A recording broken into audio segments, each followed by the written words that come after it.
Hey, what's up, Facebook world? Helen is here.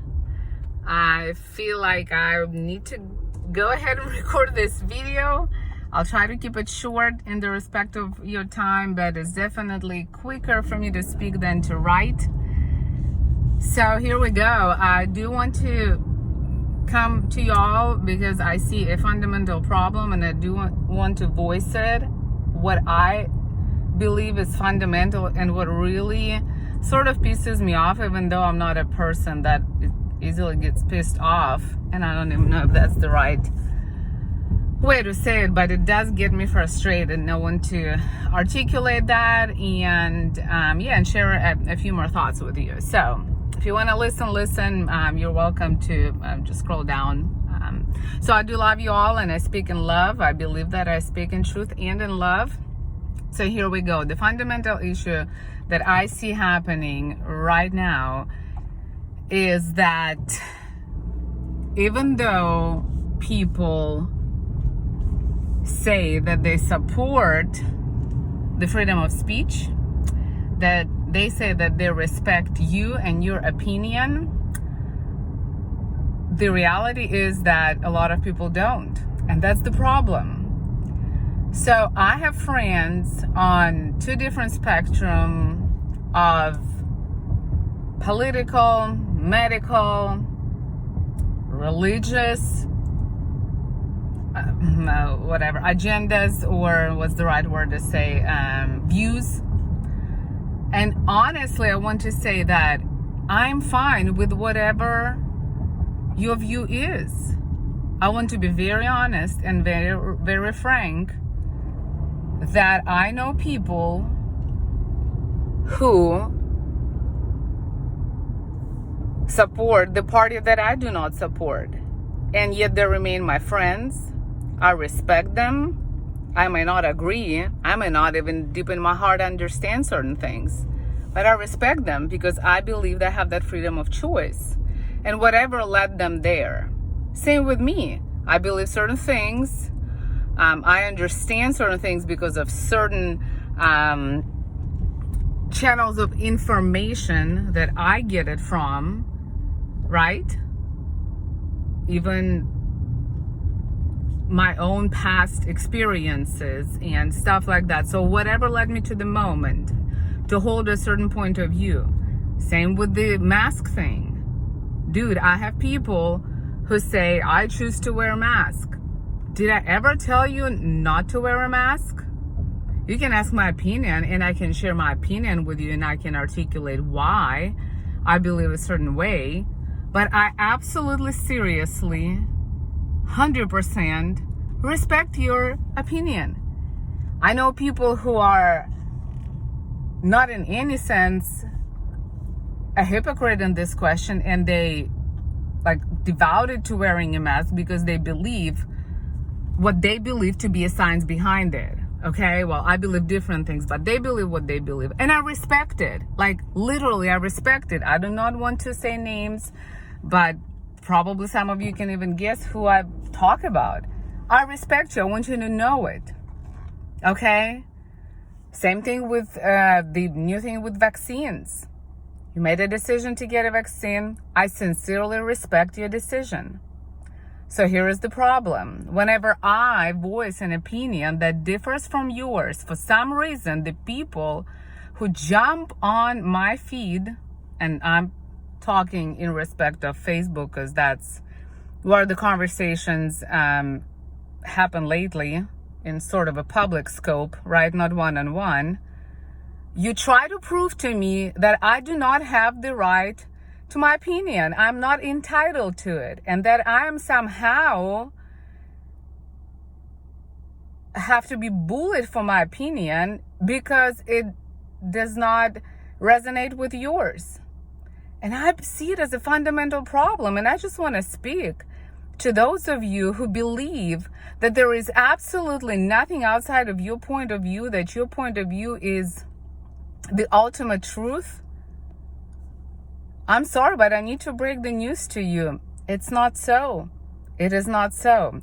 And so to wrap it up and make it quick, but yet to say what I want to say, listen, I lived the first decade of my life in the environment and in the society when we were told what to do. You did not have the freedom of speech. You did not really even have the freedom of acting and doing what you want. You had to do what you're being told. Trust me that we were told that whatever we are to do was always in the name of humanity and good deeds, and by no means anyone would tell us that anything behind it is evil. And listen, it was all obviously a big lie, a complete BS, as history shows. None of those people who impose certain things are not scared about humans, okay? And it was all done just to support a narrative, a policy, whatever you want to call it, of just a group of people. That's number one. That's number one. So there is a big reason, a huge reason, again, and I'll bring my personal journey as an immigrant to this country. Why we came to this country? Well, I came to this country to have a freedom of speech, to uphold my point of view, to be able to do my own research and not just follow what somebody tells me. And even if you say I'm listening to this and that person, well, maybe you want to know why this person tells you what he tells you. Do you want to follow the money? Do you want to just follow and just do some simple research? We live in the world where it doesn't take, I don't know, a rocket scientist's brain and education to just research things. That's for once. But besides the point of how I got to a certain assertion or a certain understanding of things and making my own decision, I have a right to express it. You have no right to bully me for it. And I will speak it up.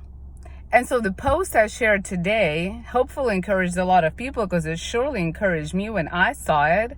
I want to tell you that the life in fear is not worth it. My post was not about the absence of COVID. I'm not an idiot. I live here right now with you in this moment. I get it.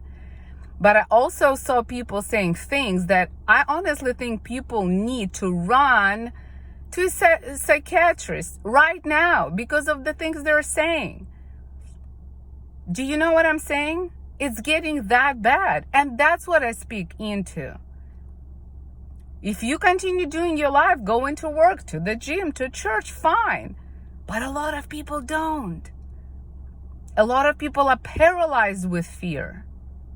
And I think that our job, especially as a believer in Christ, who is the way, the truth, and the life, is to preach that life to other people. And one day, guys, each one of us will die. I hope I'm not bringing the news to you that you never heard about.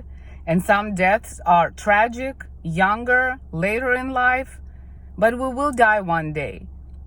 Do what's best for your family. Make those decisions. Take whatever precautions you need to take. That's that freedom that you have in this country. You can make decisions. But when you start telling me, because I know I have conversations one-on-one besides Facebook, trust me. But when I start saying that, people say, well, you're going to make this decision, but that person is not going to make the decision. This is where you start breaking that freedom of expression of other person. For some reason, you just made an assumption and you made a decision. And now you as a collective mind going to make a decision for that person who, in your opinion, is an idiot who's going to make dumb decisions. Well, guess what? Free will is free will. Study the theology on that. Study why there is evil in the world. Well, that's the problem of free will. And if this country supports the freedom of speech and your free will in making decisions that have to do with your lifestyle, your body, then let it be so. We're getting so hypocritical, guys. And I will not tolerate, honestly, another bullying comment just telling me that my opinion does not stand a chance. that somehow I go against the current and I'm not mindful about the society around me and people around me and elderly about me. I just say one last thing about the elderly. My 74-year-old mother said that she doesn't care if she gets the dang COVID. And even if, God forbid, she dies of it, will it be horrible? Absolutely devastating. I lost a father 10 years ago to cancer. It is devastating. But she said, I'm willing to do that for my kids, my granddaughters, not to wear a mask and be oppressed and go like this for a year, and for other children, as we read in the news, commit suicide because their psychological health going down the drain. Get out of your freaking comfort zone, you who are afraid to die, and look in the eyes of the parents whose children committed suicide. That's the health I'm talking about. And my mom said that she's willing to sacrifice her chance of dying for the sake of her granddaughters not wearing a mask to school, to dance, anywhere else. So, you have any arguments? Bring them my way. I'm willing to talk to you, but I love talking one-on-one because you all love covering behind the phone screen and I don't like it. And that's probably why I come up with live stream videos. I will wrap it up, but I want you to know I'm not a rebel. I'm a citizen of this country. I respect the rules. You see me wearing a mask where it is absolutely mandated, but you're not going to see me wearing it in my house or wherever else. It's not mandated. So let's just keep this nice balance and stop promoting the dang vaccine that has absolutely nothing behind it. I will say it. I don't care what you think at this point. Honestly, I will say it because if you have read the instruction, the connotation from Moderna and all of them, they call it an experimental vaccine. They tell you to get it and still continue living in fear, basically, but keep wearing your mask, keep being social distance, plus get the vaccine. I know stuff about vaccines, okay? And vaccines is for something that is not treatable, where COVID is treatable. Don't get me started on that, with the medication that is not allowed in the medical circles because of this stupid agenda. Number one. Number two, if you get a vaccine, that means you're not going to get the disease, period. I'm very familiar with that. My husband worked in Africa. He was getting a mandatory vaccine from malaria every time he was going there. But guess what? He got the vaccine, he went there, and he knew 100% that he was protected and he would never get the disease. That's what vaccination does. So if that does not help me from any of that, why? Like, why to even do it? And why do you make me do it? So, hey, how is that for a freedom of speech? Love you guys. God bless.